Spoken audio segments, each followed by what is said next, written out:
الحمد لله نحمده ونستعينه ونستغفره ونؤمن به ونتوكل عليه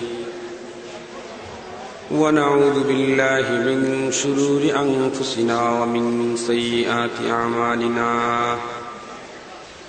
من يهده الله فلا مضل له ومن يضلله فلا هادي له ونشهد أن لا إله إلا الله وحده لا شريك له ونشهد أن سيدنا وسندنا وحبيبنا وشفيعنا وطبيبنا وطبيب قلوبنا وأولانا ومولانا محمدا عبده ورسوله الذي يرسله بالحق إلى الخلق بشيرا ونذيرا وداعيا إلى الله بإذنه وسراجا وقمرا منيرا أما بعد فأعوذ بالله من الشيطان الرجيم بسم الله الرحمن الرحيم قل هل يستوي الذين يعلمون والذين لا يعلمون إنما يتذكر أولو الألباب وقال صاحب القرآن صلى الله عليه وسلم يقال لصاحب القرآن اقرأ وارتقي ورتل كما كنت ترتل في الدنيا فإن منزلك عند آخر آية تقرأها صدق الله مولانا العظيم وصدق رسوله النبي الأمي الكريم ونحن على ذلك لمن الشاهدين والشاكرين والحمد لله رب العالمين اللهم صل على سيدنا مولانا محمد وعلى آله وأصحابه وبارك وسلم اللهم صل على سيدنا محمد وعلى آله وأصحابه وبارك وسلم يا رب صل وسلم دائما أبدا على حبيبك خير الخلق كلهم মুআজ্জাজ মুহতারাম অধ্যকার চট্টলার ঐতিহ্যবাহী দ্বীনী প্রতিষ্ঠানদের অন্যতম নাজিরহাট বড় মাদ্রাসার ইন্তেজামিয়া কমিটি কর্তৃক আয়োজিত আজকের এই ইসলামী মহাসম্মেলনের শ্রদ্ধাভাজন সম্মানিত সভাপতি মুআজ্জাজ হযরত বুজুর্গ উলামায়ে কেরাম, বিভিন্ন দ্বীনী মাদারিস থেকে সমাগত আজিজ তালাবা, বিভিন্ন অঞ্চল ও এলাকা থেকে সমাগত সম্মানিত সুধী, সর্বপ্রথম আল্লাহ পাকের দরবারে আলিশানে লাখ কোটি শুকর যে আল্লাহ তাআলা অত্যন্ত দয়া করে মায়া করে ভালোবেসে আমাদের হায়াতকে দীর্ঘায়িত করে আজকের এই মুহূর্ত পর্যন্ত সুস্থ সবল রেখে দুনিয়ার সমস্ত ঝামেলা থেকে মুক্ত করে দ্বীনের নিসবতে, কোরআনের মুহাব্বতে, জান্নাতের বাগানের মাঝে সাম্প্রতিককালের শ্রেষ্ঠ মানুষ ওলামায়ে কেরামের সান্নিধ্যে জিন্দিগির কিছু সময় কাটাবার তৌফিক দিয়েছেন। সে আল্লাহ পাকের দরবারে আমরা সকলে শুকরগুজার হচ্ছি। জবান খুলে ভক্তি সহকারে মুহাব্বত নিয়ে দিল থেকে সকলেই পড়ি আলহামদুলিল্লাহ। সম্মানিত সুধী, আমি ভাবতেছিলাম যে আজকে নাজিরহাট মাদ্রাসার বার্ষিক মাহফিলে আমার আজকে প্রথম আসা। মাদ্রাসাটি এর আগে আমার একবার দেখার সৌভাগ্য হয়েছিল। ভাবতেছিলাম কোন বিষয়ের উপর আলোকপাত করা যায়। সময়ও খুব সংক্ষেপ, আসরের নামাজ একদম সন্নিকটে, তাছাড়া আমার প্রোগ্রামও অনেক দূরে, কুমিল্লাতে এলিয়টগঞ্জ যেতে হবে। তাই ভাবলাম যে যেহেতু আজকের অনুষ্ঠানটি একটি প্রতিষ্ঠান কেন্দ্রিক, আর প্রতিষ্ঠানটি হচ্ছে কোরআনুল কারীমের বিদ্যালয়, এই জন্য আপনাদের খেদমতে কোরআনের বিদ্যা বনাম জাগতিক বিদ্যার উপরে আলোকপাত করতে চাই। আমি আমার বয়ানের শুরুতে আজকের আলোচ্য বিষয় জানিয়ে দিচ্ছি। আজকের আলোচনার বিষয়বস্তু কোরআনের বিদ্যা বনাম জাগতিক বিদ্যা। আপনাদের সকলের জানা আছে এ পৃথিবীতে যত শিক্ষা ব্যবস্থা চালু আছে, সকল শিক্ষা ব্যবস্থাগুলি প্রথমত মৌলিকভাবে দুই প্রকার। এক প্রকারের শিক্ষা ব্যবস্থাকে বলা হয় কোরআনের শিক্ষা, ওয়াহির শিক্ষা। আর এক প্রকারের শিক্ষা ব্যবস্থাকে বলা হয় জাগতিক শিক্ষা, বৈষয়িক শিক্ষা। এই পৃথিবীতে যত সৃষ্টিকুলকে আল্লাহ পাক সৃষ্টি করেছেন, এগুলি সৃষ্টির লক্ষ্য থেকে দুই প্রকার। এক প্রকারের সৃষ্টিকুলকে আল্লাহ পাক সৃষ্টি করেছেন ক্ষণস্থায়ী এই জীবনে শুধুমাত্র কেবলমাত্র আল্লাহ পাকের গোলামি করবে, তাদের সুখ শান্তি আর ভোগ বিলাসের জন্য আল্লাহ পাক স্থির করেছেন পরকালীন চিরস্থায়ী জীবন। তারা হলো মানুষ আর জিন। আর অন্য সকল সৃষ্টিকুলকে আল্লাহ পাক সৃষ্টি করেছেন ক্ষণস্থায়ী এই জীবনে মানুষের উপকারে আসবে, আর তাদের সুখ শান্তি আর ভোগ বিলাসের জন্য আল্লাহ পাক ঠিক করে রেখেছেন ক্ষণস্থায়ী ইহকালীন এই জীবন। এই জন্যই তো আপনারা জীবনে বহু ফতুয়া শুনেছেন, অনেক ইসলামিক পণ্ডিতদের তথ্য আপনাদের কাছে রয়েছে, অনেক মুহাদ্দিসিনে কেরামদের হাদিসের টিকার অত্যন্ত গুরুত্বপূর্ণ তকরিরাত আপনাদের কাছে এসেছে। এমন কোন ফতুয়া কোনদিন শুনেছেন যে বিড়াল নিজ মালিকের বাসার দুধ চুরি করে খাইতে পারে, এটা হালাল, কিন্তু অন্য কোন মালিকের দুধ চুরি করে খাওয়া বিড়ালের জন্য হারাম? এমন তথ্য কি আপনারা কখনো শুনেছেন? কুকুরের জন্য কি এমন তথ্য আপনাদের কাছে আছে যে কুকুর সে যৌনাচার করতে নির্ধারিত কুকুরনি লাগে, যথায় তথায় যৌনাচার করা কুকুরের জন্য হারাম? এমন বিধিনিষেধ কি কখনো শুনেছেন? জীবনে কি এমন তথ্য কোনদিন পেয়েছেন যে স্ত্রীগাল রাত্রের অন্ধকারে মুরগি হামলা করে খাইতে পারে, এটা হালাল, দিনের বেলায় খাওয়া হারাম? এই তথ্য কি আপনাদের কাছে রয়েছে? এই জাতীয় কথা কখনো শুনেছেন? কেন শুনেননি? কারণ আল্লাহ পাক রব্বুল আলামিন কুকুর, শুকুর, বিড়াল, সিগাল সহ সকল প্রাণীকুলকে আল্লাহ পাক সৃষ্টি করেছেন ক্ষণস্থায়ী এই জীবনে সুখ শান্তি আর ভোগ বিলাসের জন্য। ক্ষণস্থায়ী এই জীবনে শান্তি করবে ওরা, ওদের দায়িত্ব হলো মানুষের কল্যাণে আসবে, আর সুখ শান্তি আর ভোগ বিলাসের জন্য আল্লাহ পাক ওদের জন্য স্থির করেছেন ক্ষণস্থায়ী এই জীবন। এই জন্য ক্ষণস্থায়ী এই জীবনে কোনো প্রাণীকুল, কোনো বিড়াল, কোনো সিগাল, কোনো কুকুর, কোনো শুকুর, কোনো গরু, কোনো ছাগল, কোনো ভেড়া, কোনো মহিষ, এদের জন্য শরীয়তের কোনো বাইন্ডিং নেই, এদের জন্য কোনো শরীয়তের বিধিনিষেধ নেই। যা খুশি তাই খাবে, যখন খুশি তখন চলবে, যখন খুশি তখন ঘুমাবে, যেদিকে খুশি সেদিকে যাবে, যেদিকে খুশি সেদিকে তাকাবে, যেমনে খুশি তেমনে চলবে, যখন খুশি তখন চলবে, যেমনে খুশি তেমনে ইনকাম করবে, খাবে, যার সাথে খুশি তার সাথে যৌনাচার করবে, কোনো বাধা নাই। কারণ আল্লাহ পাক ওদের সুখ শান্তি আর ভোগ বিলাসের জন্য স্থিরই করেছেন ক্ষণস্থায়ী এই জীবন। পক্ষান্তরে আল্লাহ পাক মানুষ আর জিন জাতিকে তৈরি করেছেন পরকালীন চিরস্থায়ী জীবনের সুখ শান্তি আর ভোগ বিলাসের জন্য। তাই কোনো মানুষ ক্ষণস্থায়ী এই জীবনে যা খুশি তাই বলতে পারবে না, যা খুশি তাই খাইতে পারবে না, যেদিকে খুশি সেদিকে যাইতে পারবে না, যেদিকে খুশি সেদিকে তাকাইতে পারবে না, যখন খুশি তখন ঘুমাইতে পারবে না, যার সাথে খুশি তার সাথে যৌনাচার করতে পারবে না। এই থিওরি যারা মানতে রাজি নাই, আল্লাহ বলেন আমি ওদেরকে মানুষ বলতে রাজি নই। আপনারা বলুন, মানুষ এই পৃথিবীতে যা খুশি তাই খাওয়ার অধিকার আছে, যা খুশি তাই বলার অধিকার আছে, যেদিকে খুশি সেদিকে তাকাবার অধিকার আছে, যেখান থেকে খুশি সেখান থেকে অর্থ ইনকাম করার পাওয়ার আছে, যেখানে খুশি সেখানে ব্যয় করার অধিকার আছে, যার সাথে খুশি তার সাথে যৌনাচার করার অধিকার আছে? নাই। কেন? কারণ মানুষকে তো আল্লাহ পাক তৈরি করেছেন পরকালীন চিরস্থায়ী জীবনের সুখ শান্তির জন্য। ক্ষণস্থায়ী এই জীবনে কমপ্লিট গোলামি করতে হবে আল্লাহ। সুখ শান্তি আর ভোগ বিলাসের জন্য রিজার্ভ করা হয়েছে পরকালীন চিরস্থায়ী জীবন। এই কথাটুকুন মাথার ভিতরে রাখেন। এবারে আসেন, বলেছিলাম শিক্ষা কয় প্রকার? দুই প্রকার। একটা হলো জাগতিক শিক্ষা, অপরটি হলো কোরআনের শিক্ষা। পৃথিবীর যত শিক্ষা আছে প্রত্যেকটি শিক্ষার অবশ্যই কোনো না কোনো টার্গেট আছে, কোনো না কোনো লক্ষ্য আছে। এই পৃথিবীতে লক্ষ্যবিহীন কাজ করে দুই প্রকারের মানুষ। একটি হচ্ছে মস্তিষ্কের ভারসাম্যহীন পাগল, ওর কাজের কোনো টার্গেট নেই। অপরটি হচ্ছে অপ্রাপ্তবয়স্ক শিশু, ওর কাজেরও কোনো টার্গেট নেই।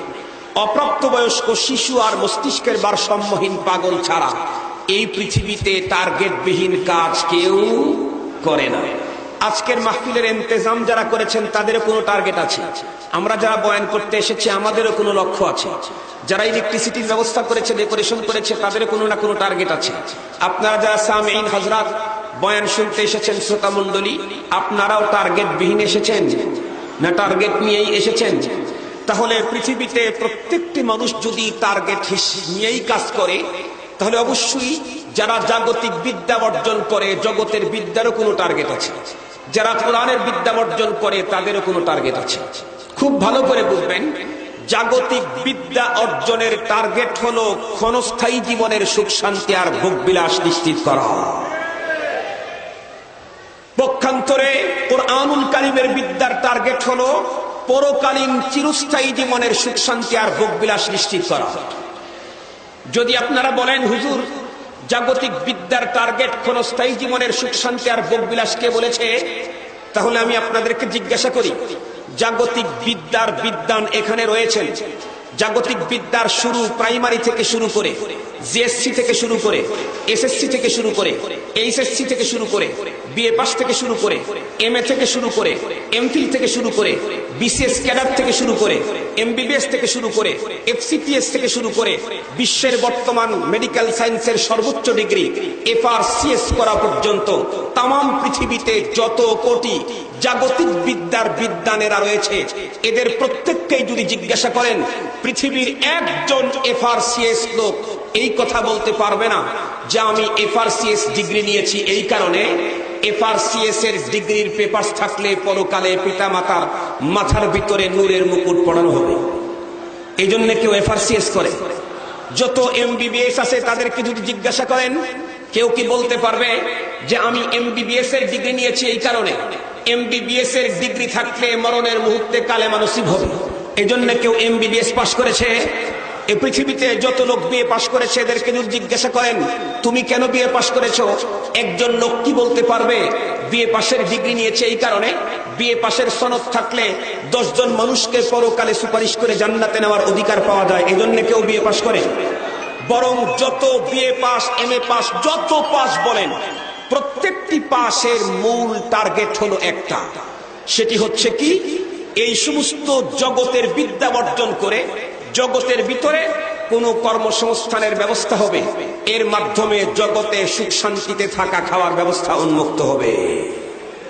তাহলে জাগতিক বিদ্যা অর্জনের টার্গেট হলো ক্ষণস্থায়ী জীবনের সুখ শান্তি আর ভোগবিলাস নিশ্চিত করা। যেই জীবনের সুখ শান্তির জন্য আল্লাহ কোনো মানুষকেই তৈরি করেন নাই, এই জগতের সুখ শান্তির জন্য কোনো মানুষকে তৈরি করা হয় নাই, এই জগতের সুখ শান্তি আর ভোগবিলাসের জন্য তৈরি করা হয়েছে কুকুরকে, এই জগতের সুখ শান্তি আর ভোগবিলাসের জন্য তৈরি করা হয়েছে শুকুরকে, এই জগতের সুখ শান্তি আর ভোগবিলাসের জন্য তৈরি করা হয়েছে বিড়ালকে, এই জগতের সুখ শান্তি আর ভোগবিলাসের জন্য তৈরি করা হয়েছে সকল প্রাণীকুলকে।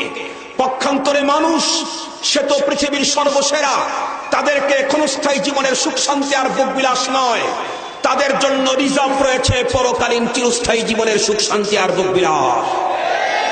সম্মানিত সুধী, কথাগুলো বুঝে থাকলে বলুন, জাগতিক বিদ্যার টার্গেট কি ক্ষণস্থায়ী জীবনের শান্তি না পরকালীন চিরস্থায়ী জীবনের শান্তি? ক্ষণস্থায়ী জীবনের শান্তি।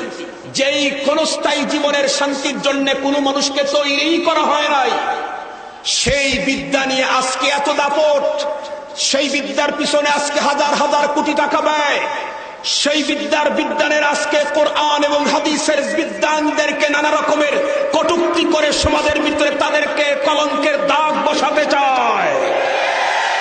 যাদের বিদ্যার সর্বোচ্চ টার্গেট আর দৌড় হলো নিঃশ্বাস থাকা পর্যন্ত, এ পৃথিবীর যত বড় জাগতিক বিদ্যার এক্সপার্ট থাক না কেন, আমি চ্যালেঞ্জ করে বলতে পারি জাগতিক বিদ্যার ক্রেডিট, কৃতিত্ব, পাওয়ার, চেয়ার, কর্তৃত্ব, নেতৃত্ব নিঃশ্বাস থাকা পর্যন্ত রয়েছে। নিঃশ্বাস যখন বডিতে আপ ডাউন বন্ধ, এফআরসিএস এর 4 পয়সার দাম নয়। সম্মানিত সুধী, আমার কথাগুলা ভালো করে বুঝবেন। আমি কখনো এ কথা বলি না যে জাগতিক বিদ্যার কোনো প্রয়োজনীয়তাই নাই, এ কথা বলি না। জাগতিক বিদ্যার প্রয়োজনীয়তা আমি স্বীকার করি। পানিতে চলতে গেলে যেমন নৌকার দরকার, জগতে চলতে গেলে তেমন জাগতিক বিদ্যারও দরকার। জাগতিক বিদ্যার প্রয়োজনীয়তা আমি অস্বীকার করি। পানিতে চলতে গেলে যেমন নৌকার দরকার, জগতে চলতে গেলে তেমন জাগতিক বিদ্যারও দরকার। তবে জাগতিক বিদ্যা দিয়া মানুষের যে কাজ হয়, মানুষের যে উন্নতি, অগ্রগতি, আরামের ব্যবস্থা হয়, এটা ক্ষণিক কিছুদিনের জন্য হয়, চিরস্থায়ী হয় না। এটা বুঝাবার জন্য আমি কয়েকটা মিসাল দিলে আপনারা বুঝবেন। আপনারা বলেন আমাদের দেশে এই যে মাইক্রোফোনে আমি কথা বলতেছি, আমার ছোট্ট আওয়াজ অনেক দূর পর্যন্ত বিস্তার করাচ্ছে, এটা কি কোনো মুহাদ্দিস সাহেবের আবিষ্কার না জাগতিক বিদ্যার আবিষ্কার? জাগতিক বিদ্যার আবিষ্কার। এই যে কিছুক্ষণ পরে অন্ধকারের ভিতরে আলোর পথ উন্মোচন করার জন্য বৈদ্যুতিক বাল্বের মাধ্যমে এখানে ফোকাস করা হবে, এই বৈদ্যুতিক বাল্ব কি কোনো শাইখুল হাদিস সাহেবের আবিষ্কার? এটা জাগতিক বিদ্যার আবিষ্কার। বাংলাদেশ থেকে সুদূর সৌদি আরবে মাত্র 5.5 থেকে 6 ঘন্টায় গিয়ে আল্লাহ পাকের ঘর জিয়ারত করার সুযোগ পেয়েছি, এরোপ্লেন। এটা কি কোনো মুহতামিম সাহেবের আবিষ্কার? এটাও জাগতিক বিদ্যার আবিষ্কার। আমরা যে মাদ্রাসার 3য় তলার উপরে বসে বসে আল্লাহকে সিজদা করার সুযোগ পেয়েছি, এটা কি কোনো কারি সাহেবের আবিষ্কার? এটাও জাগতিক বিদ্যার আবিষ্কার। এই জন্য জাগতিক বিদ্যাকে আমি কখনোই বলি না যে এটার কোনো প্রয়োজন নাই, কোনো দাম নাই, কোনো দরকার নাই, এটা বলি না। তবে জাগতিক বিদ্যা দিয়া মানুষ যা আবিষ্কার করে এ দিয়ে উপকৃত হয় ক্ষণস্থায়ী এই জীবনে, পরকালীন চিরস্থায়ী জীবনে নয়। যেমন মনে করেন বৈদ্যুতিক বাল্ব এই পৃথিবীতে সর্বপ্রথম যেই লোকটা আবিষ্কার করলো, নিঃসন্দেহে বৈদ্যুতিক বাল্বের আলোর দ্বারায় দুনিয়াতে কিছু শান্তির ব্যবস্থা, আরামের ব্যবস্থা তার হয়েছিল। কিন্তু এই লোকটা যখন মরে গেল তখন তার কবরের ভিতরে কয়টা বৈদ্যুতিক বাল্ব লাগানো হলো? তাহলে বোঝা গেল বৈদ্যুতিক বাল্বের আবিষ্কার করে কিছু উপকৃত হয়েছিল, এহকালে না পরকালে? এহকালে। সর্বপ্রথম যেই ব্যক্তি ফ্যান আবিষ্কার করলো, ফ্যান, গরমের মুহূর্তে ফ্যান চালাইয়া দেয়া কিছু আরামের ব্যবস্থা শেষ করেছিল, দুনিয়াতে কিছুদিন শান্তি পেয়েছিল। কিন্তু এই লোকটা মরার পরে কবরের ভিতরে কয়টা ফ্যান লাগানো আছে? তাহলে বোঝা গেল যে জগতের বিদ্যা দিয়া ফ্যান আবিষ্কার করে লোকটার কিছু আনন্দের ব্যবস্থা হয়েছিল, আরামের। এই কালে না সেই কালে? এই কালে। সর্বপ্রথম এই পৃথিবীতে যেই লোকটা এয়ার কন্ডিশনার মেশিন আবিষ্কার করলো, নিঃসন্দেহে এয়ার কন্ডিশনার মেশিন আবিষ্কৃত হওয়ার মাধ্যমে এই পৃথিবীতে প্রচন্ড দাবদাহের মুহূর্তে সুন্দর ঘরের ভিতরে এয়ার কন্ডিশনার মেশিন চালিয়ে দিয়ে শীতাতপ নিয়ন্ত্রিত অবস্থায় অবস্থান করার মতো সুযোগ সে পেয়েছিল। কিন্তু সেই লোকটা মরে গেলে তার কবরে কয়টা এয়ার কন্ডিশনার লাগানো হলো? তাহলে বোঝা গেল জগতের বিদ্যা দিয়া যা আবিষ্কার হয়েছে হবে, এগুলি দিয়ে উপকৃত হয়েছে ক্ষণস্থায়ী এই জীবনে, পরকালীন চিরস্থায়ী জীবনে নয়। আরো মজার কথা শোনেন, জগতের বিদ্যা দিয়া মানুষ দামি হয় 100%, কিন্তু এই দামি হইতে লম্বা টাইম জগতের বিদ্যার পিছনে সময় দিতে হয়, এরপরে সে দামটা বেশি দিন পর্যন্ত টিকেও না। যেমন আপনাদের চট্টগ্রামে কেমন জানি না, আমাদের সিরাজগঞ্জে জাগতিক বিদ্যার প্রাইমারি সেকশনের সবচাইতে ভালো পড়ালেখা হয় হলো কেজিতে, কিন্ডারগার্টেনে। আপনাদের এই অঞ্চলে কেমন? এই জন্য আমাদের সিরাজগঞ্জের অনেক প্রাইমারি টিচার নিজের ছেলেকে কেজিতে ভর্তি করা দিয়েছে। উনি টিচার, প্রাইমারি ছেলেকে ভর্তি করা দিয়েছে কোথায়? কেজিতে, কিন্ডারগার্টেনে, ইংলিশ মিডিয়াম স্কুলগুলোতে। তাহলে বোঝা গেল জাগতিক বিদ্যার সবচেয়ে সুন্দর, বিউটিফুল, ফাইন, সুইটেবল, সুন্দর প্রতিষ্ঠান হলো কেজি। তো আপনি আপনার একটা ছেলেকে, মেয়েকে কেজিতে ভর্তি করাই দিলেন, সে কি পড়বে? প্রথমে প্লে, তারপরের বছর নার্সারি, তারপরের বছর কেজি 1, তারপরের বছর কেজি 2, তারপরের বছর কেজি 3। ব্যয় হলো কয় বছর? কথা বলেন না কেন? ব্যয় হলো কয় বছর? 5 years। 5 বছর ব্যয় করলো জগতের বিদ্যার পিছনে। এই 5 বছর ব্যয় করার পরে এই ছেলে বা মেয়েটার দাম কি পরিমাণে বাড়লো?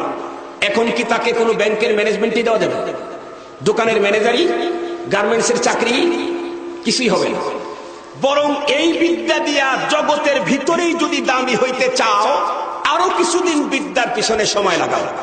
পড়তে পড়তে যখন জিএসসি, তখন একটু দাম বাড়লো, এসএসসি আরো একটু দাম বাড়লো, এইচএসসি আরো দাম বাড়লো, বিএ পাস করলো আরো দাম বাড়লো, এমএ পাস করলো আরো দাম বাড়লো, এমফিল করলো আরো দাম বাড়লো, বিসিএস ক্যাডার করলো আরো দাম বাড়লো, এমবিবিএস করলো দাম বাড়লো, এফসিপিএস করলো আরো দাম বাড়লো, এফআরসিএস করলো, বিশ্বের সবচাইতে বড় ডিগ্রি অর্জন করলো। কিন্তু আমার জিজ্ঞাসা, দুনিয়ার যে ডিগ্রিগুলা অর্জন করেছে, এই ডিগ্রিগুলা হলো এমন যেটা অর্জন করতে করতেই এর মর্যাদার কাঁটা, মর্যাদার পাওয়ার অর্ধেক নিচে নেমে আসে। কেমনে? মনে করেন বাংলাদেশের সব ডিগ্রি নেওয়ার পর আপনি হংকং এ চলে গেলেন, হংকং থেকে ডিগ্রি নিয়ে আপনি ইংল্যান্ডে চলে গেলেন, ইংল্যান্ড থেকে ডিগ্রি নিয়ে আপনি আয়ারল্যান্ড, স্কটল্যান্ড সহ সব ল্যান্ডে ঘুরে আসলেন। আস্তে আস্তে আপনার সার্টিফিকেটের বয়স এক্সপায়ার। এখন বলেন তো দেখি, জগতের ভিতরে আপনার বিদ্যার দাম আগের মতোই রয়েছে না অর্ধেক কমে গেছে? জোরে বলেন। এখন কি সরকারি চাকরিতে অ্যাপ্লাই করতে পারবেন? তাহলে যেই বিদ্যা অর্জন করেছিলেন জগতের ভিতরে নামি দামি হওয়ার জন্য, ওই বিদ্যা অর্জন করতে করতেই ওর স্পিরিটের কাঁটা নিচে নেমে আসে। এর নাম হলো জাগতিক বিদ্যা।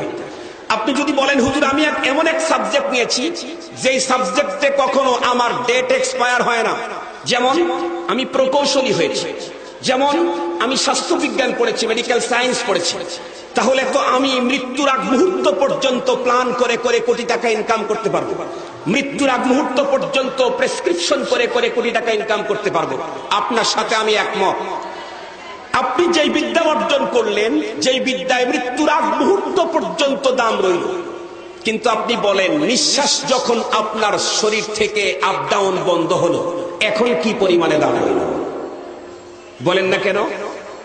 যতক্ষণ পর্যন্ত নিঃশ্বাস আছে ততক্ষণ পর্যন্ত এমএ পাশের দাম, যতক্ষণ পর্যন্ত বাতাস আপ ডাউন করে ততক্ষণ পর্যন্ত বিসিএস ক্যাডারের দাম, যতক্ষণ পর্যন্ত বাতাস শরীরের ভিতরে আপ ডাউন করে ততক্ষণ পর্যন্ত এমবিবিএস এর দাম, যতক্ষণ পর্যন্ত শরীরের ভিতরে বাতাস আপ ডাউন করে ততক্ষণ পর্যন্ত এফআরসিএস এর দাম।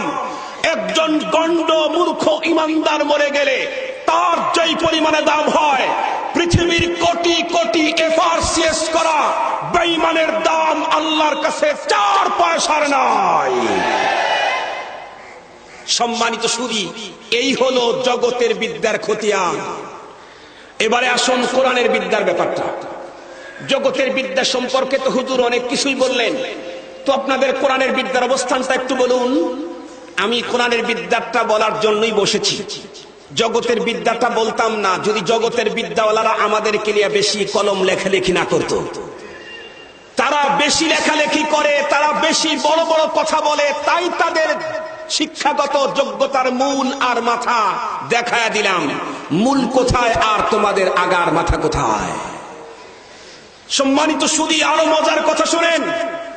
এ পৃথিবীর যেই সমস্ত জাগতিক বিদ্যার বিদ্বানেরা কোরআনের বিদ্যাওয়ালাদেরকে জাতির জন্য বার্ডেন আর ঝামেলা মনে করে, তাদেরকে বলতে চাই, তুমি যেই বিদ্যা অর্জন করে কোরআনের বিদ্যাকে তুচ্ছ বলে ভাবো, নিচের দিকে তাকায় দেখো তোমার বিদ্যার শুরু হলো মূর্খতা। বিশ্বাস যদি না হয় আপনাদেরকে সহজে বুঝাবার জন্য বলি, এই পৃথিবীতে কি কখনো এক সময় এমন ছিল না যেই সময় এমবিবিএস এর ডিগ্রি ছিল না? ছিল কিনা জোরে বলেন? এমবিবিএস এর ডিগ্রি পৃথিবীতে এক সময় ছিল না, এমএ পাশের ডিগ্রি পৃথিবীতে এক সময় ছিল না, বিএ পাশের ডিগ্রি এই পৃথিবীতে এক সময় ছিল না। আপনারাই বলেন, এই পৃথিবীতে সর্বপ্রথম যেই লোকটা এমএ পাস করলো তার টিচার কি এমএ পাস না বিএ পাস? জোরে বলেন, বুঝে বলতেছেন তো? এই পৃথিবীতে সর্বপ্রথম যেই লোকটা বিএ পাস করলো তার টিচার কি পাস? বলেন বলেন, আইএ পাস। এই পৃথিবীতে সর্বপ্রথম যেই লোকটা এ পাস করলো তার টিচার কি পাস? এসএসসি। এই পৃথিবীতে সর্বপ্রথম যেই লোকটা এসএসসি করলো তার টিচার ক্লাস 9। সর্বপ্রথম যে ক্লাস 9 পড়েছে তার টিচার 8। সর্বপ্রথম যে 8 পড়েছে তার টিচার 7। সর্বপ্রথম যে 7 পড়েছে তার টিচার 6। সর্বপ্রথম যে 6 পড়েছে তার টিচার ক্লাস 5। সর্বপ্রথম যে ক্লাস 5 পড়েছে তার টিচার ক্লাস 4। সর্বপ্রথম যে ক্লাস 4 পড়েছে তার টিচার ক্লাস 3। সর্বপ্রথম যে ক্লাস 3 পড়েছে তার টিচার ক্লাস 2। সর্বপ্রথম যে ক্লাস 2 পড়েছে তার টিচার ক্লাস 1। সর্বপ্রথম যে ক্লাস 1 পড়েছে তার টিচার 0। এই হলো জাগতিক বিদ্যার অবস্থা। পক্ষান্তরে যদি জিজ্ঞাসা করো মোল্লা তোমার বিদ্যার খতিয়ান বলো, তাহলে আমি আলিফ বা তা সা থেকে শুরু করে সূরা ফাতিহা পড়েছি আমার উস্তাদের কাছে, উনি তার উস্তাদের কাছে, উনি তার উস্তাদের কাছে, উনি তার উস্তাদের কাছে, উনি তার উস্তাদের কাছে, উনি তাবে তাবির কাছে, উনি তাবের কাছে, উনি সাহাবীর কাছে, উনি মুহাম্মদুর রাসূলুল্লাহর কাছে, উনি জিবরাইলের কাছে, উনি আল্লাহর কাছ থেকে নিয়ে এসেছেন। সম্মানিত সুধী, যেই বিদ্যার নিচের অবস্থাও জটিল, উপরের অবস্থাও জটিল, সেই বিদ্যা অর্জন করে যেই বিদ্যার মূল বড় মজবুত, উপরে এত উপরে যেখানে জিবরাইল আমিন পর্যন্ত যাওয়ার অধিকার নাই, সেই বিদ্যাকে ধাক্কা দিয়ে সরাইতে চাও? সম্মানিত সুধী, ভালো করে কথাগুলো বুঝবেন। এবার আসুন কোরআনের বিদ্যার মর্যাদা। বিশ্বনবী জনাবে মুহাম্মদুর রাসূলুল্লাহ সাল্লাল্লাহু আলাইহি ওয়াসাল্লাম হাদিস শরীফের ভিতরে বয়ান করেছেন, মান সালাকা তরিকান ইয়ালতামিসু ফীহি ইলমা সাহালাল্লাহু লাহু বিহি তরিকান ইলাল জান্নাহ। আল্লাহু আকবার বলেন। কি মজার কথা! পয়গম্বরের এই হাদিসের তরজমা আমি এইভাবে বুঝাইতে চাই, মনে করেন কোন একজন মুসলমান নারী আর পুরুষ যে কেউ হোক, সে আল্লাহর কোরআনের বিদ্যা অর্জন করার কমপ্লিট নিয়ত করে মাত্র বাড়ি থেকে বেড খেতা বেঁধেছে। এখনো নাজিরহাট মাদ্রাসায়, জিরি মাদ্রাসায়, পটিয়া হাটহাজারিতে আসে নাই। মাত্র বাসার থেকে বেড খেতা বেঁধে দ্বীনের ইলম অর্জন করার কমপ্লিট নিয়ত করে বাসা থেকে বের হলো। পথ চলতেছে, তার উদ্দেশ্য কি? শেখা। বলেন, আল্লাহর কোরআনের ইলম। বিশ্বনবীজি বলেন, ও যে দুনিয়ার ভিতরে পথ চলা শুরু করে দিল, তোমরা যদিও দেখছো তার পদচারণা জমিনের ভিতরে ঘটছে, এর মাধ্যমে আল্লাহ পাক রব্বুল আলামিন ওর জান্নাতের রাস্তা আসান করে দিয়ে দিচ্ছে। এর মাধ্যমে আল্লাহ পাক তার জান্নাতের রাস্তা আসান করে দিয়ে দিচ্ছে। শুধু তাই না, এই মুসলমান যখন হেঁটে হেঁটে মাদ্রাসার ভিতরে ঢুকে গেল, এখনো ফর্ম ফিল আপ কিন্তু করে নেই। মাত্র মাদ্রাসার ভিতরে ঢুকেই ফর্ম নিল, ফর্ম ফিল আপ করল, উস্তাদের কাছে বসলো। উস্তাদ সর্বপ্রথম তাকে বলল, তুমি পড়ো বিসমিল্লাহির রহমানির রহিম। উলামায়ে কেরামের গবেষণালব্ধ তথ্য হচ্ছে, এই সন্তানটি বা এই লোকের মুখ থেকে বিসমিল্লাহির রহমানির রহিম বের হওয়ার সাথে সাথেই আল্লাহ পাক তার পিতামাতা দুইজন অথবা যে কোনো একজন কবরে যদি আযাব বা গ্রেফতার থাকে, আল্লাহ পাক সাথে সাথে তার পিতামাতার আযাব মওকুফ করে দিয়ে দিল।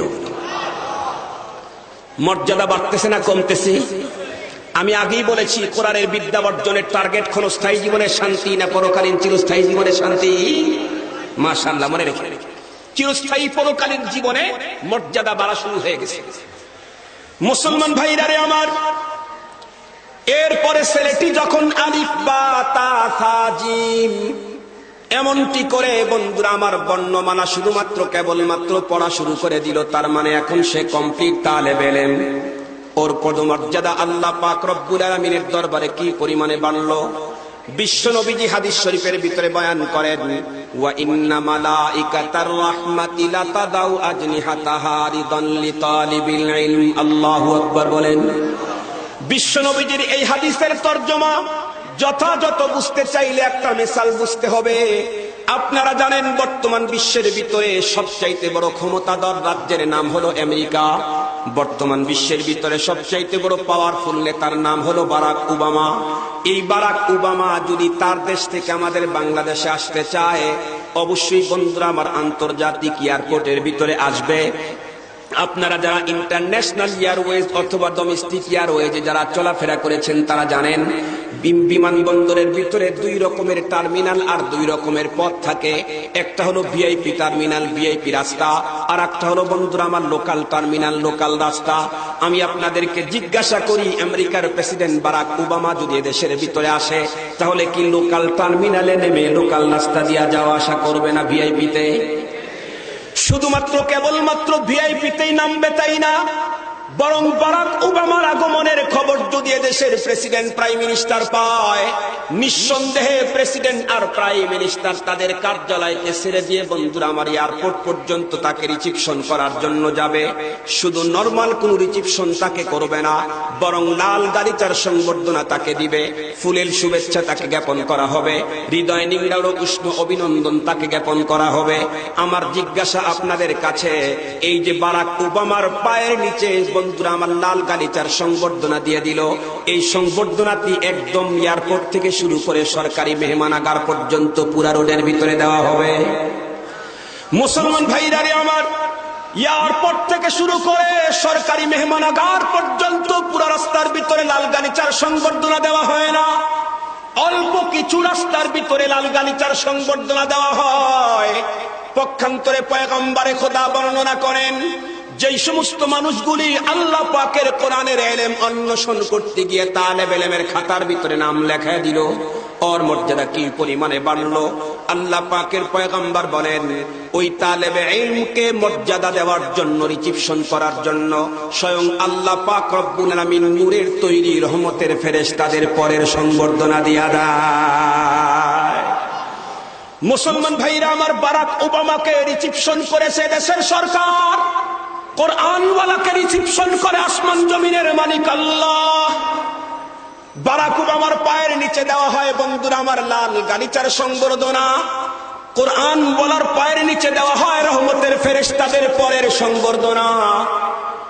বারাক ওবামার পায়ের নিচে কিছু রাস্তার ভিতরে শুধুমাত্র বন্ধুরা আমার সংবর্ধনা দেওয়া হয়, কিন্তু কোরআন ওয়ালার পায়ের নিচে যত রাস্তায় যখন চলে সব রাস্তার ভিতরে সব সময় আল্লাহ পাক রহমতের ফেরেশতাদের সংবর্ধনা দিয়া দেয়। মর্যাদা কমতেছে না বাড়তেছে? কতদিন পার করেছে?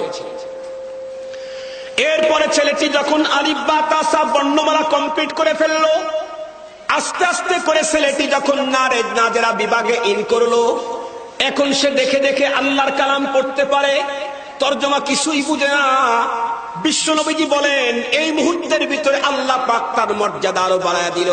পয়গম্বর বলেন মান ক্বারাআ হারফাম মিন কিতাবিল্লাহি ফালাহু হাসানাতুন ওয়াল হাসানাতু বিআশরি আমসালিহা লা আকুলু আলিফ লাম মিম হারফুন বাল আলিফুন হারফুন ওয়া লামুন হারফুন ওয়া মিমুন হারফুন। আল্লাহু আকবার বলেন।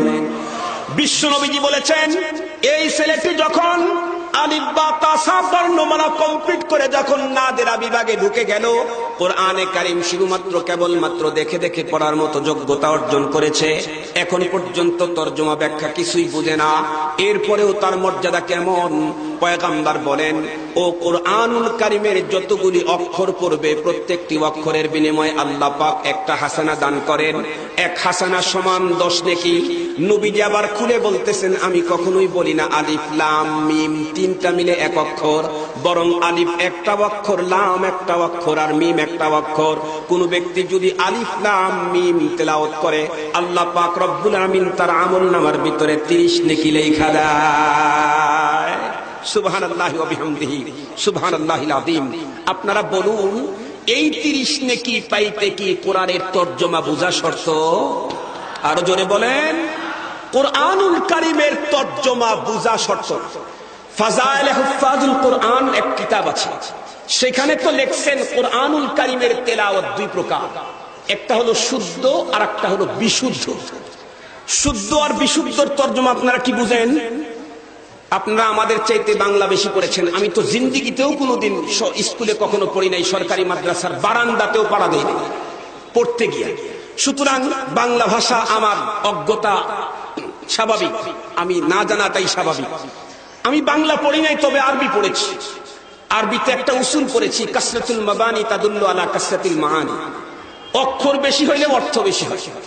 শুদ্ধ আর বিশুদ্ধের ভিতরে যেহেতু অক্ষরের তারতম্য আছে, এই জন্য তরজমা কম বেশি হবে। আপনাদেরকে সহজভাবে বুঝাবার জন্য বলি, কল্পনার পরিকল্পনার কি একই অর্থ? পরিকল্পনার পরিবার পরিকল্পনার কি একই অর্থ? তাহলে কল্পনা পরিকল্পনা পরিবার পরিকল্পনা, অর্থ যত শব্দ যত বাড়তেছে অর্থ তত বাড়তেছে। ঠিক তদ্রূপ শুদ্ধ আর বিশুদ্ধের ভিতরেও তারতম্য আছে। ওইটাকে আপনাদের খেদমতে ফ্রেশ করে বুঝাইতে গেলে লম্বা টাইম লাগবে। ও সময় তো আমার না, আমি তো গড়ির কাটার দিকে চেয়ে আছি। সম্মানিত সুধী, কোন ব্যক্তি যদি কোরআনুল কারীম পুরাটা শুদ্ধ পড়ে আল্লাহ পাক তাকে প্রতি অক্ষরে কমপক্ষে 10 নেকি দান করেন। কোন ব্যক্তি যদি পুরা কোরআন বিশুদ্ধ পড়ে আল্লাহ পাক প্রতি অক্ষরে তাকে 70টি নেকি দান করেন। কয় নাকি? 70। কোন ব্যক্তি যদি কোরআনের কিছু অংশ শুদ্ধ কিছু অংশ বিশুদ্ধ পড়ে আল্লাহ পাক তাকে প্রতি অক্ষরে 40টি করে নেকি দান করেন। ফাজাইলে হুফাজুল কোরআন কিতাব খুলে দেখেন। কিন্তু বড় দুঃখ আর দুর্দশার ব্যাপার হলো আমাদের দেশের ইদানিং ডিজিটাল যুগে ডিজিটাল মুসলমান হওয়া শুরু করছে। আপনারা লক্ষ্য করে দেখছেন কিনা, ইতিপূর্বে আমরা দেখেছি মানুষ দিন শিখেছে ওলামায়ে কেরামের দরবারে এসে, আল্লাহওয়ালাদের দরবারে গিয়ে, আল্লাহওয়ালাদের ওলামায়ে কেরামের কাছে বসে। এখন উন্নত বিশ্বের ডিজিটাল এ যুগে ধর্ম শিখার জন্য আর হুজুরের কাছে যাইতে রাজি নাই। সারাদিন কাজকর্ম শেষ করার পরে নিজের বাসায় সোফার উপরে বসে সিগারেট টানে আর টিভির পর্দা থেকে ধর্ম গ্রহণ করা শুরু করে দেয়। ঠিক বললাম না? ঠিক বললাম। এখন দিন শিখতেছে টিভির পর্দা থেকে। সম্মানিত সুধী, টিভির পর্দা থেকে দিন শিখা যখন শুরু করেছে তখন অবস্থাটা কি হয়েছে? বাংলাদেশের ম্যাক্সিমাম মসজিদের ভিতরে এখন আমিন জোরে আর আস্তে বলা নিয়ে গন্ডগোল শুরু হয়ে গেছে। সূরা ফাতিহা পড়বো না এই নতুন করে কিছু ভূত মানুষের মাথার ভিতরে ঢুকানো হয়েছে।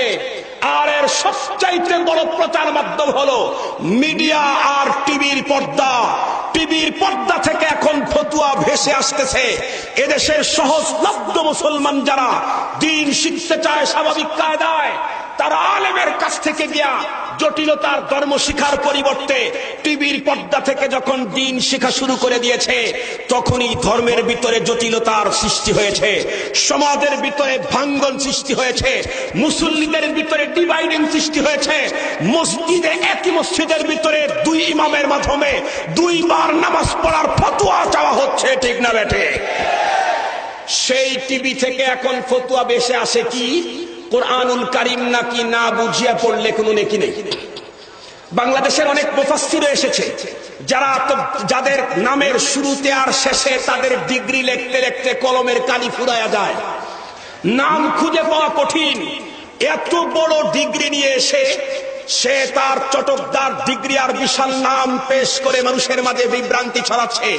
তাদের ফতোয়া হলো কোরআনুল কারীম নাকি না বুঝিয়া পড়লে কোনোই নেকি নেই। সম্মানিত সুধী, আমি আপনাদেরকে বলতে চাই, আপনাদের সামনে কখনো যদি বিশ্বের ভিতরে নাম করা কোনো পণ্ডিতের বাবাও যদি বলে কোরআনুল কারীম না বুঝিয়া পড়লে কোনো নেকি নাই, তাহলে তাদেরকে জিজ্ঞাসা করবেন, ঠিক আছে তোমার কথা মানলাম, কিন্তু তুমি বলো আলিফ লাম মিম পড়লে নেকি আছে না নাই? এটা জিজ্ঞাসা করবে। কোরআনের তর্জমা না বুঝিয়া পড়লে নেকি নাই বুঝলাম, আলিফ লাম মিম পড়লে নেকি হয় না হয় না? অবশ্যই ইসলামের বড় পণ্ডিতকে বলতে হবে আলিফ লাম মিম পড়লেও নেকি হয়, রাসূলুল্লাহর হাদিস। তো আলিফ লাম মিম পড়লে যদি নেকি হয় রাসূলুল্লাহর হাদিস, তাহলে এবার তুমি তো কিছুক্ষণ আগে বলেছো তর্জমা না বুঝে পড়লে কোনো নেকি নাই, তাহলে আলিফ লাম মিমের তর্জমাটা বলো দেখি। বলেন পৃথিবীর কোন মুফাসসিরের আব্বা জানো কি এই আলিফ লাম মিমের ফিক্স তর্জমা বলতে পারবে? আরো জোরে বলেন। আলিফ লাম মিমের তর্জমা পৃথিবীর কোন মুফাসসিরের জানা নাই। আপনারা যারা ডেস্কটপ, ল্যাপটপ অথবা আইফোন ইউজ করেন তারা জানেন, বিশেষ একদম গুরুত্বপূর্ণ কিছু ফাইল যদি কেউ তার ল্যাপটপ বা কম্পিউটারে সংরক্ষণ করতে চায়, কি দিয়ে সংরক্ষণ করে? পাসওয়ার্ড। কি দিয়ে সংরক্ষণ করে জোরে বলেন?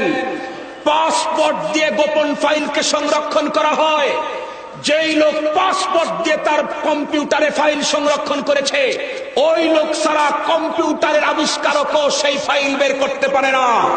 আল কোরআনের পাসওয়ার্ড হলো আলিফ লাম মিম। আলিফ লাম মিম আল কোরআনের পাসওয়ার্ড। এই পাসওয়ার্ড দিয়ে কি ফাইল সংরক্ষণ করেছেন পৃথিবীর কোন মুফাসসিরকে বলা হয় নাই। আল্লাহ পাক তার রাসূলকে বলেছিলেন কিনা আমরা জানি না, রাসূলুল্লাহ আমাদেরকে আল্লাহর গোপনীয় ফাইল ওপেন করেন নাই। সুতরাং আলিফ লাম মিম কাফ হা ইয়া আইন সাদ নুন ইয়াসিন আলিফ লাম রা, এই জাতীয় হুরুফে মুকাত্তাতের তরজমা পৃথিবীর কোন মুফাসসিরের ফিক্স জানা নাই। এরপরেও যেহেতু নেকি পাওয়া যায়, এখান থেকেই বোঝা গেল কোরআনুল কারীম না বুঝিয়া পড়লেও নেকি হয়। আর দ্বিতীয় নম্বরের কথা বলতে চাই, বাংলাদেশে দাওরায়ে হাদিস পর্যন্ত যত আলেম আছে, কামেল পাশ করা যত আলেম আছে, আমার দৃঢ় বিশ্বাস, ভুল হলে ক্ষমা করে দিবেন, আমার মনে হয় 80% আলেম 24 ঘন্টার যে কোনো মুহূর্তে 30 পারার যে কোনো জায়গা থেকে তর্জমা বলার সাহস নেই। তর্জমা সরা দেখতে হয়। 20% আলেম পাওয়া যাবে 30 পারা কোরআনের সব জায়গা থেকে ওয়াল টাইম তর্জমা বলতে পারে, 20% পাওয়া যাবে। আমার মনে হয় তাও কঠিন।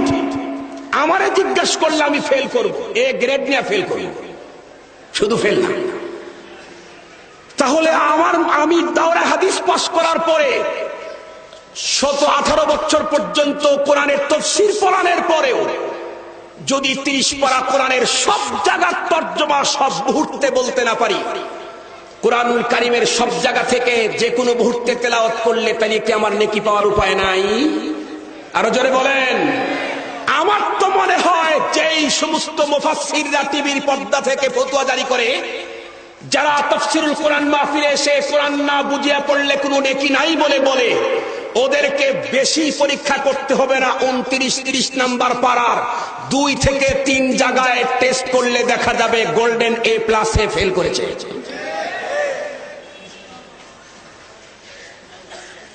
সম্মানিত সুধী, তাহলে কি বোঝা গেল? যারা বলে কোরআনুল কারীমের তর্জমা না বুঝিয়ে পড়লে কোনো নেকি নাই, তারা হয়তোবা জানে না তাই বলেছে, অথবা জানার পরেও বলেছে। কেন?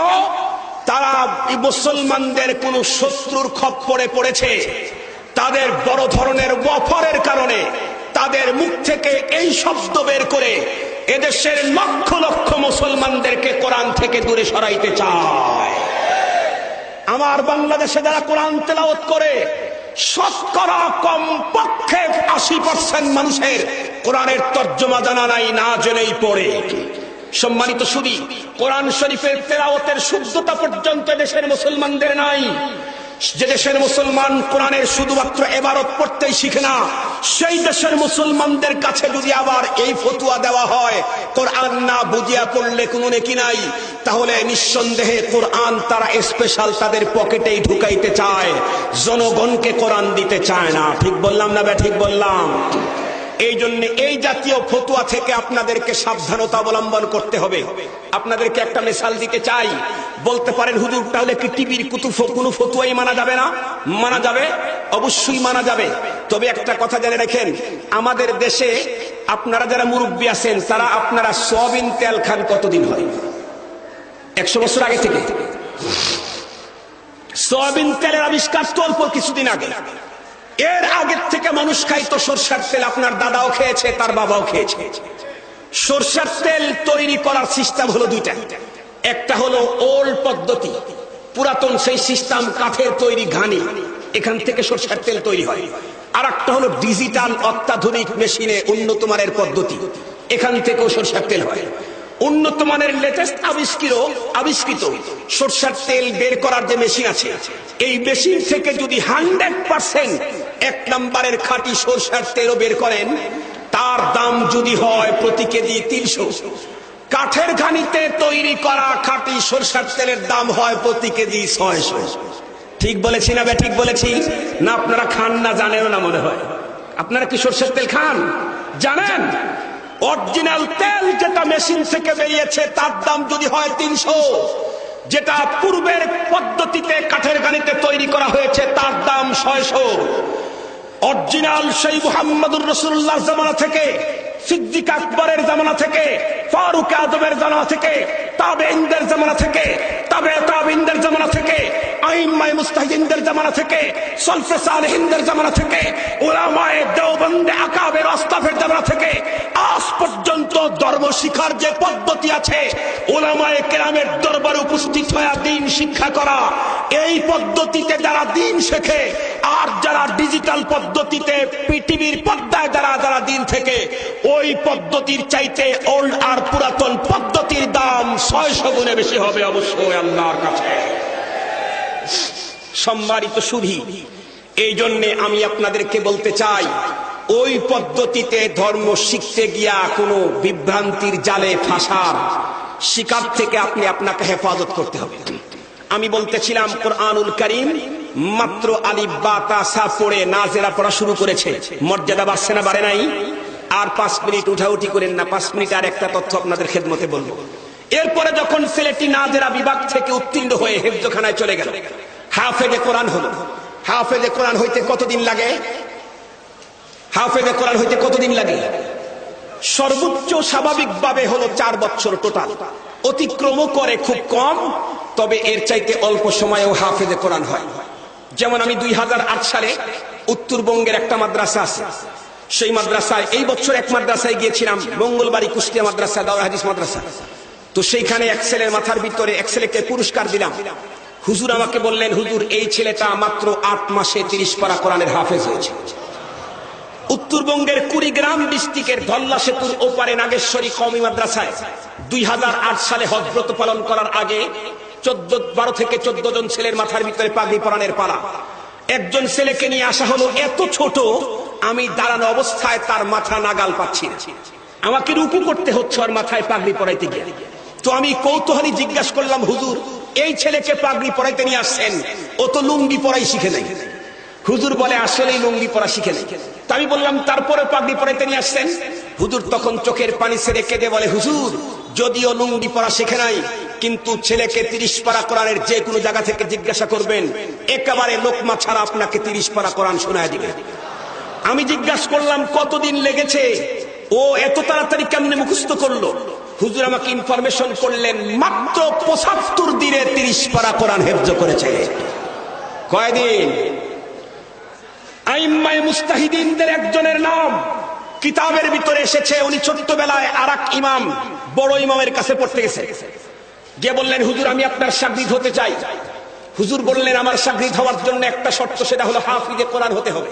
তুমি কি হাফিজে কোরআন? উনি তখন উত্তর করলেন, ছোট শিশু আগামীদের মুস্তাহিদ ইমাম।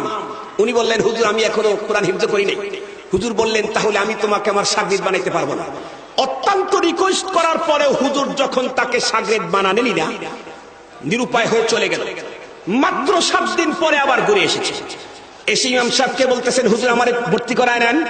হুজুর বললেন, বাবা তুমি 1 সপ্তাহ আগে এসেছিলা, সেই লোক না? জি। তো আমি তোমাকে বলেছি হাফেজে কোরআন না হলে আমি তোমাকে ভর্তি করাইতে পারবো না। উনি তখন উত্তর করলেন, হুজুর এই জন্যই তো 7 দিন পরে এসেছি। হুজুর অবাক হয়ে জিজ্ঞাসা করলেন, তার মানে তুমি কি হাফিজে কোরআন?